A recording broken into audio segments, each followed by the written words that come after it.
నా ప్రాణము ప్రభువును గణపరుచుచున్నది, నా ఆత్మ నా రక్షణ విషయమై దేవుని యందు ఆనందిస్తూ ఉంది. స్తోత్రం. అది పండగ, అది పండగ.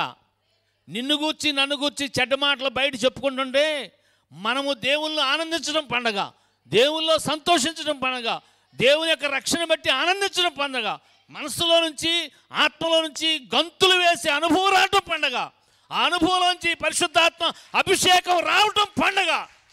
అది పండగ. పండగ అంటే అది. నిన్ను చూసి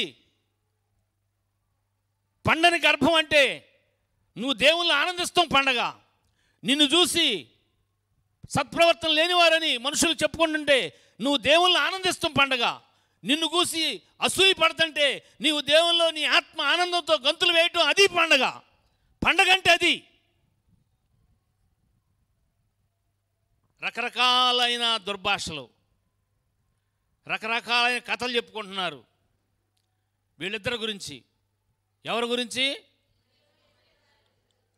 కాలము గడిచిన బహువృద్ధురాలైన ఎలిజబెత్ గారి గురించి, కన్యకైన వీళ్ళిద్దరికీ సుమారుగా 70 సంవత్సరాల గ్యాప్ ఉంది. వీళ్ళిద్దరిని గురించి రకరకాలైన మాటలు చెప్పుకుంటున్నారు. వీళ్ళైతే నా ఆత్మ ప్రభు యందు ఆనందిస్తుంది.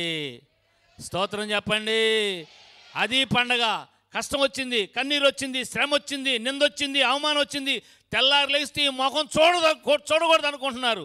చూడకూడదు అనుకునే కాలములో నీవు సంతోషించి ఆనందిస్తే అది పండగ.